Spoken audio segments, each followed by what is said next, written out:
So it's time for movie reviews on Pure 24/7 Radio. My name's Nathan Thomas, and I'm very pleased to welcome my good friend Andy Godfrey, the film critic and movie reviewer extraordinaire, a title which I think he's very happy with. Hello, Andy. Good to see you. Hey Nathan, well, I'm very happy with it. I'm not sure I earn it, but there you go. Last Friday, as we mentioned on air, I was in Norfolk doing a film quiz night, and it was quite an amazing evening. We had about 35, 40 people, most of whom were not church goers. We had more non-church goers than people from the actual church, which was quite staggering. And we did this quiz, and I kind of kept the questions quite easy. There was one person who got every question right. There were others who didn't get them right, but we had a lot of fun, and it was a really good evening. So I got in their publicity, it said famous film critic Andy Godfrey. No, no, Mark Commode is a famous film critic, who I, by the way, had a conversation with on Monday, and we'll talk about that. But no, but I'll take what I can get, Nathan. I'll take what I can get, especially at this stage of life. Yeah, well, absolutely. When I think I'd say you were famous, certainly in our circles, and it's really good to see you again. It's good to Thank be you. back. Great to be back. Yes, it is. And we've got some really good stuff to talk about. Awesome. Where would you like to start? Well, over the last few weeks, Nathan, if you remember and cast your mind back last few weeks, I have been saying, and a number of other critics have been saying, that cinema has been really interesting because we've had a number of 15 certificate films through the summer where normally you would expect to get PG films. Suddenly, with the kids going back to school, we are getting some PG and U certificate films in the cinema. It makes no sense. It makes absolutely no sense. It's like everything's happening in reverse. Nevertheless, we've got some PG and some U certificate films. So let's start with a really lovely film, a film that I have a friend called Bob Mann. Bob is a film critic, BBC Radio Solent. And Bob described the film we're going to talk about. I said I was going to go and see it. And he said, Andy, it's like getting a warm hug. And it really is. So we're talking about Downton Abbey. Downton Abbey, the latest film in the Downton Abbey series. This one's called Downton Abbey, the grand finale. Now, Downton Abbey started as a TV show in 2010. And basically, it's the story of a fictional country estate in Yorkshire where Lord and Lady Crawley live, and they are there with their family and their sons and their daughters and their servants. And long, long, long before you were born, Nathan, back in the 70s, when I was growing up, and I'm making myself sound old, but I am, there was a TV series called Upstairs, Downstairs. And it was about a family that lived upstairs in a country home and their servants and the relationship between the servants and the family. This was a fairly similar idea. And the TV series, which I've never seen, I have never seen a single episode of the TV series. There will be people listening who have seen every single episode, and there were 56 altogether, because, I have done my research. The series was set between 1912 and 1926. So the family, experienced the sinking of the Titanic. This fictional family knew people who were on the Titanic, which was 1913. They lost people in the First World War, and so on. So that's when the film, the TV show was set, 1912, 1926. And then a couple of years ago, a film came out that was set in 1927, which had the royal family visiting this fictional family. So that was the plot of the first film, Downton Abbey. Then a couple of years ago, we had a second film called A New Era, Downton Abbey New Era, which was set in 1928, which was about the family inheriting a villa in France. And part of the show, one of the more famous actresses in the show was Dame Maggie Smith. And she played sort of like the grand aunt, the great grandmother of the family, very prim, very posh, very proper. The nose and thoughts had to be laid out in a particular way on the cut, and everything else. And that was her last film. She died during the making of that film. But it was about the family inheriting a villa in France. We now have the grand finale, which we are told will be our last ever trip to Downton Abbey. I wonder, because there were times when I was sat watching this thinking, this doesn't feel like the grand finale. This feels like a new beginning. because everything changes for the family. This is set in 1930, and one of the daughters of Lord and Lady Crawley has got divorced. Now, in 1930, in the upper echelons of society, you know, amongst royalty and the lords and ladies and the grand gentry, that was a terrible thing. And she literally gets thrown out of a posh party in a lady's house because news has come through that she's getting divorced. She suddenly becomes a social pariah. And the central plot of the film is about how the family deal with this and how to get her back, if you like, into polite society. It's also about Lord and Lady Crawley handing over the reins of the stately home because they recognise they're getting old, handing over the reins of the stately home to somebody else and moving out of the stately home and into a cottage that is on the estate. So there's a few things going on, but I haven't seen the TV series, but I've seen the 3 films. And these people have become friends, you know. And I sat there and I laughed out loud several times. I sat there and I went, it's terrible at some of the 1930s cultural references that are going on, because this particular girl, because she's got divorced, is no longer accepted in polite society. And that felt very, very sad. I welled up a little bit, I must admit, towards the end. There's a tribute to Dame Maggie Smith, who was very much a part of the TV series, very much a part of the first 2 films, who has died. And I really, really enjoyed it. This isn't usually my cup of tea, hence I haven't seen the TV series. You know, I prefer spaceships and aliens and James Bond and Indiana Jones and Star Wars and Star Trek. So for me to sit and watch a nice, genteel film about a nice, genteel upper-class family and their servants, bit upstairs, downstairs, and it's over 2 hours long. And I just sat and thought, I am really, really enjoying this. I laughed, I cried, and I just thought it was lovely. And I think now I know I've got a friend who is a big fan of the TV show, and she's been to see the 3rd film and didn't like it. She felt that it didn't keep up the standards of the TV show. That's always going to be a debate. You know, whenever they make a film from a TV show, there's always going to be a debate. We were talking about this last week with Star Trek. Whenever they make movies out of a TV show, there's always going to be, is it as good as the TV show? Does it live up to the TV show? Does it meet people's expectations? I haven't seen the TV show, so I've got no expectations. I really, really, really, really enjoyed it. It's a lovely, nice, genteel, rolling film. And as my friend Bob said, it felt like a warm hug from familiar friends. Just nice film. And I think you could take the kids to go and see it. It's a PG. There's a little bit of sexual reference in there, particularly around the divorce and so on. But it's a PG certificate. I thought it was fine. So that's one really, really nice film. Secondly, shall we move on to another really, really nice film? And this does make me feel old. I have seen the film that we're going to talk about now so many times.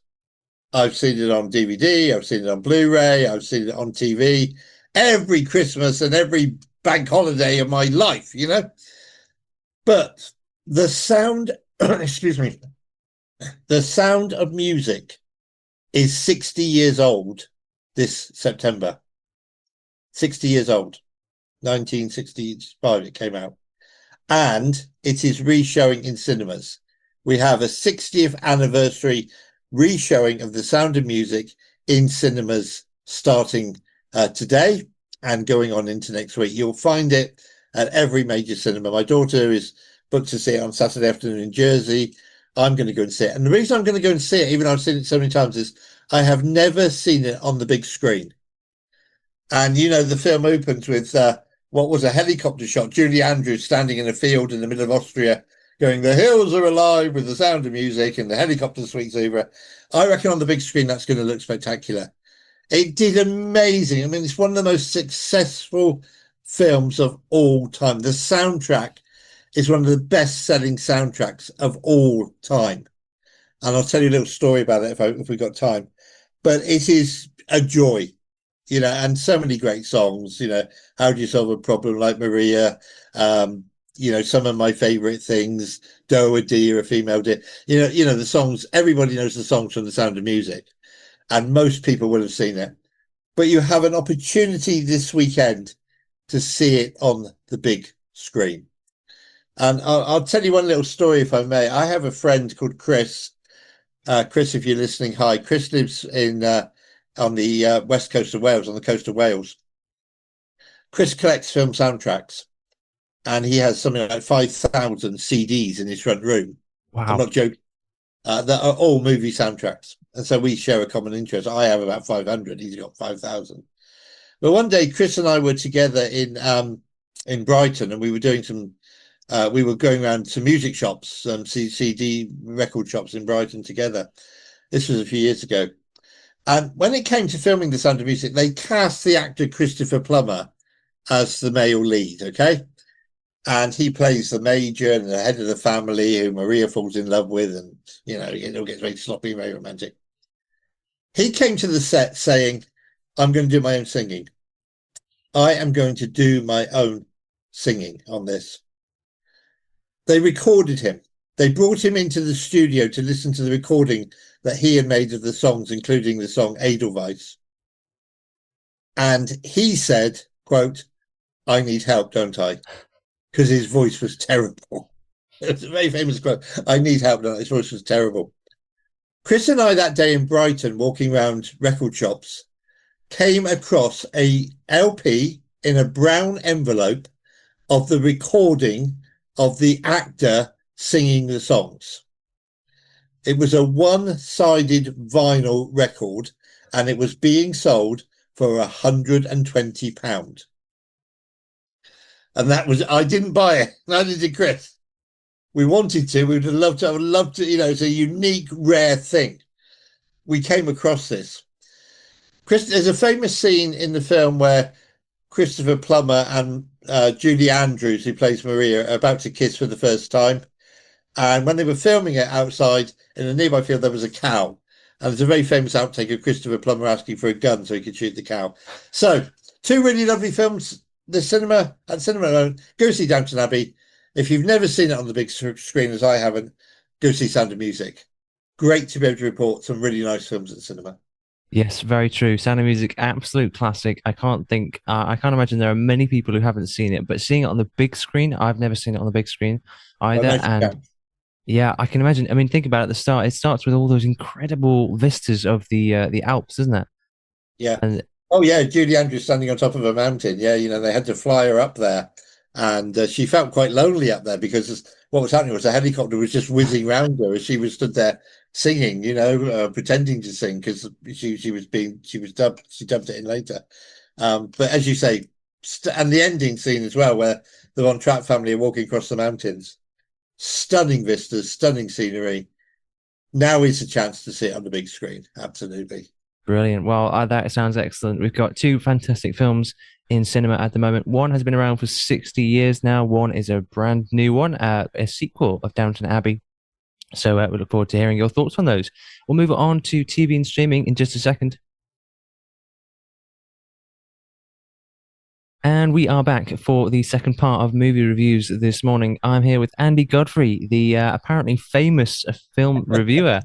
Good to see you again, Andy. And we've already covered a couple of films in cinema. We've got the 60th anniversary of The Sound of Music, which sounds amazing. So it's now on the big screen if you want to go and see it. And the new Downton Abbey sequel, which is called, was it a grand finale? Grand finale. I sat there thinking it should be called A New Beginning, but it's called the grand finale because we're told it will be the last ever Downton Abbey film. Well, they've said that before. We'll see what happens. But there you go. Yeah. That's also in cinema. Where would you like to go in terms of TV and streaming at the moment then? Yes. So, first of all, streaming very quickly. As we've said before, films can become available very quickly these days. One of the big hits of the summer was a film called The Fantastic Four: First Steps, which was about a group of astronauts who go into outer space. They get hit by radiation.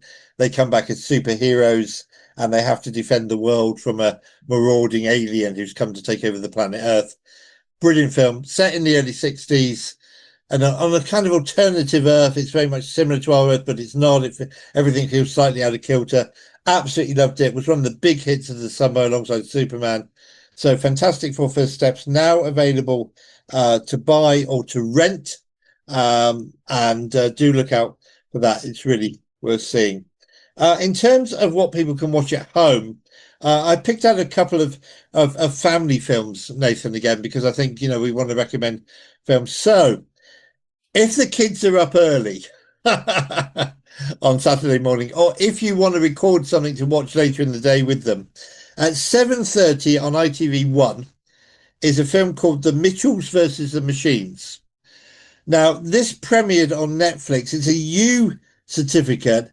It's about robots taking over the world and a particular family, the Mitchells, which comprises of mum, dad, and three kids, trying to prevent this from happening. It's very fast moving. It's very funny. It's terrific animation. It's really, really, really enjoyable. Olivia Colman is one of the guests, but they are trying to stop robots taking over the world. It's a film for children. It's a film for families to sit and watch together. The Mitchells versus the Machines, 7:30 in the morning on ITV. But record it, and then you can whiz through the adverts when you're watching it. On BBC Two on Saturday. So Saturday is a good day for family films. On BBC Two on Saturday, one of the greatest family films of all time, one of the great British movies of all time, The Railway Children. The Railway Children. Now, The Railway Children for me, 1970 film, right up there with Sound of Music. Okay, it is just one of the great British movies. We meet a very well-to-do family in London. Dad is arrested, charged with being a spy. The family have to move out of their nice posh home into a very poor home up in Yorkshire, which is near a railway. The kids start to love the railway, have all sorts of adventures, and needless to say, the film has quite a happy ending. So it starred a very, very young Jenny Agutter. This was one of her first films. She plays one of the children. The Railway Children, an absolute classic, an absolute must-see. If you haven't seen it, please do. That's on Saturday afternoon on BBC Two. If you want an alternative, on Saturday afternoon on Film 4, we have another classic, which again, I keep finding films that I think people who are interested in cinema need to have seen, part of their CV, if you like. Born Free is on. So very famous song, of course, Born Free. I'm not going to sing it. This is the story of lions being rescued in Kenya. And it's a really lovely film. It dates back to 1966. So this one's 59 years old. But Born Free is really worth seeing. I want to highlight one other film, if I may, that is on Sky Arts. For those who've got Sky TV or Now TV, Sky Arts on Saturday afternoon. Again, so Saturday afternoon, get your machines whirring. The Great Dictator. This is a 1940 film. This is a Charlie Chaplin film. And this is the only film in which Charlie Chaplin talked. This is where Charlie Chaplin talked. And it's kind of a parody. He plays an Adolf Hitler type character who is seeking to take over the world. And there are obviously certain similarities physically between Hitler and Chaplin, the moustache and all the rest of it, the height and all the rest of it. And it's the only film in which Chaplin actually spoke. And it is worth seeing for that reason alone. It is a really, really stirring, moving, memorable, enjoyable film. So we got one for Born Free, The Mitchells versus the Machines, The Railway Children for families. I want to mention one film that's on BBC Two on Sunday night, quite late on Sunday night. This is a bit of a horror film, but man alive, is it good. It's called Get Out. Get Out. A young lady takes her black, and this is important, I'm not being racist, her black boyfriend back to her home in Southern America, where everybody's very white and very rich, to meet the family. The family want to meet him for a particular reason, and I'm not going to spoil it. It's a pretty horrific reason, but if you like mystery films, if you like science fiction films, if you like horror films, this is worth seeing. It's called Get Out. I saw it a couple of times at the cinema because I was so impressed with it. It really is worth seeing. And then one other film that we'll go for, and then we'll break for some more music, I think, shall we? I want to highlight a film called Genevieve. Genevieve is on Talking Pictures on next Friday, so we're projecting ahead. But put it in your diaries, folks. Genevieve. If you've never seen Genevieve, you can download it. You can stream it places. It's a film about racing cars in the Victorian era. It's a film about a race between London and Brighton. It's got a very bewitching score, very famous score by Larry Adler playing the mouth organ. There's a very famous scene in Genevieve where they are sitting at a pub and one of the characters is having a drink. And they made a mistake when they were filming it because in one scene his glass is full, in the next scene his glass is half full, and the next scene his glass is full again. And if you look out for that scene, but Genevieve about car racing in the very early era cars, again 1953 film, old film, but these older films are worth highlighting. They really are because they're such great entertainment. You know, there's nothing offensive, there's no innuendo, there's nothing wrong with these films. They are just such great entertainment and worth watching. So I am going to say The Mitchells versus the Machines on ITV on Saturday, Born Free on ITV on Saturday, The Railway Children on BBC Two, The Great Dictator on Sky Arts, in which Charlie Chaplin talks, Get Out very late on Sunday afternoon, and Genevieve in about a week's time. Excellent. So again, some great movies on streaming and TV. So good choices there, I think, for everyone. As you say, there's some good ones for families, good ones if you want something a bit older. If you want to go back in time a little bit, you can see a couple of classics. And Yeah. I never knew Charlie Chaplin actually did one where he talked, so that's quite interesting. Yeah, this was the only one. As I say, it's a satire on Hitler, and it was actually made before America entered the Second World War. It was almost as if Charlie Chaplin knew that America had to enter the Second World War for Hitler to be defeated.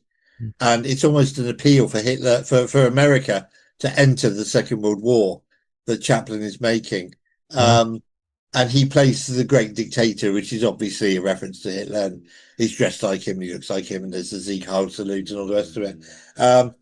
It's not a funny film, but it is a film that, you know, is worth seeing. And partly because of this business of Chaplin talking at the end, he makes a very, very powerful speech about the evils of war and so on. Yeah, really Wow. good. That sounds really fascinating. Brilliant. Well, Yeah. we better move on to the final part of movie reviews. We'll hear Andy Godfrey's must see for us this coming week or weekend, and we'll find out what that is after this bit of music. So I'm here with Andy Godfrey on movie reviews today. Nathan Thomas here on Pure 24/7 Radio. We've just entered the final part of our movie reviews today, and we're going to find out Andy Godfrey's must see. Drum roll, please. What would that be, Andy? Well, I want to give it a little bit of a build up, if I may. Okay. This week has been a bit sad because this week saw the anniversary of the passing of our great friend Steve Legg. Steve was a comedian, he was a magician, he was a passionate evangelist for Jesus Christ. You guys love Steve. Steve was my best buddy. And Steve's favourite film of all time is on Saturday. So obviously had to be the must see. Interesting that it's on in the week when we lost Steve. And when we did a video tribute to Steve on Pure, I mentioned that this was his favourite film. So, film for Saturday night. The film is Die Hard. This is an absolute must-see if you have never seen it.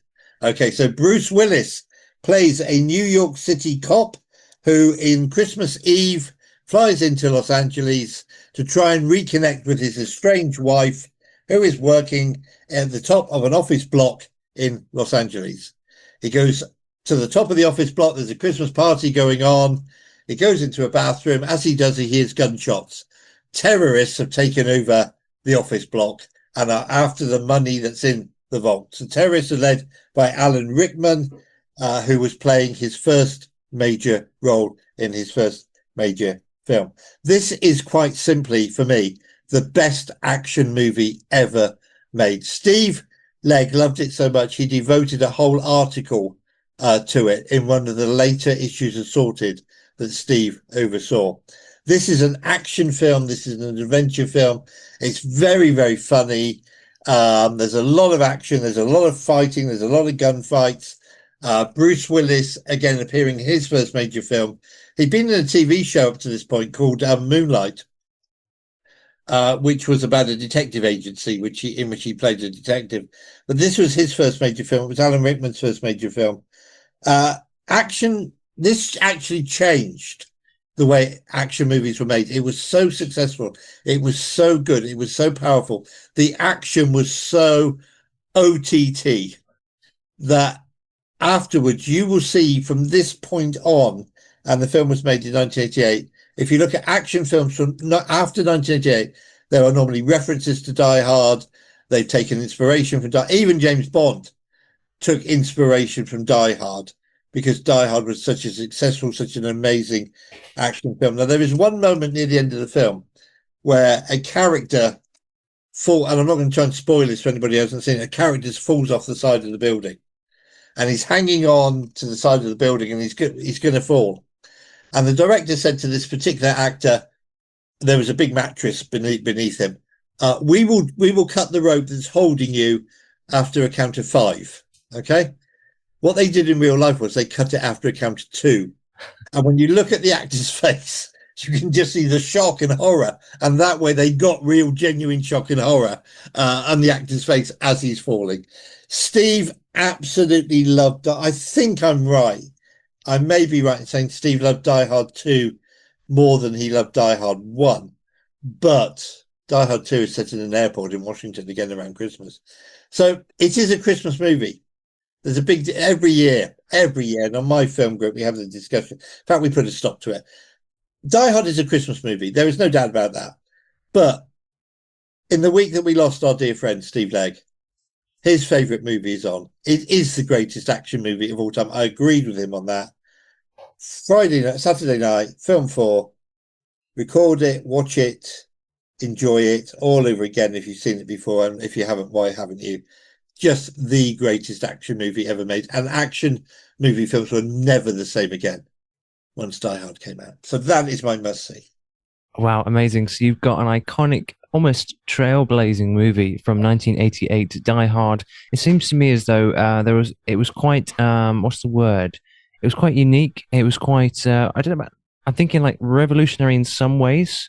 Maybe that's a bit strong, but it was certainly try quite a few, as you say, some new methods, new kind of action. Yeah, it was. I mean, we'd seen films set in high-rise buildings before, most notably the Towering Inferno, which I remember being taken to the cinema to see by my dad as a kid. Towering Inferno is an amazing film, still to this day. But this was the first big action film set in I think it's the location. The location is very limited. We were in a building, and the bad guys are highly equipped. I mean, they've got bazookas, they've got machine guns, they've got grenades. So the bad guys are really well equipped. The FBI agents outside the building trying to deal with the crisis are next to useless. I mean, absolutely useless. And the cop, there's one cop that Bruce Willis befriends on the radio, which is a very touching moment, actually, towards the end of the film. Bonnie Belinda, who is a much underused actress in Hollywood, plays Bruce's wife. She's got a bit of steel about it. It's nice to see a heroine who wasn't just screaming because the bad guys are coming, and what are we going to do? She actually has got a real bit of fight and spirit about her as well. So, yeah, it was a unique film. It was set in this unique location, and actually when you see the backdrops of Los Angeles, because it was filmed in a studio rather than a real high-rise building, they're all just paintings. And when you've seen it a few times and that, you can begin to tell. But nothing detracts from the centrality of the film, which is, let's have fun doing an action movie. Yeah, people are going to die, but let's have fun doing an action movie. There's one particular stunt where Willis jumps off the building. He's got a fire hose wrapped around him, and there's explosions going on and all sorts of things. So it was rather unique. It was rather special, and it's definitely a Christmas movie. I mean, it's set on Christmas Eve, for Pete's sake. The very last line of the film, a character says, "If this is their idea of Christmas, I got to be here for New Year," and we go into a Christmas song at the end. Doesn't matter. It's not Christmas, folks. Doesn't matter. I'm told it's just under 100 days to Christmas.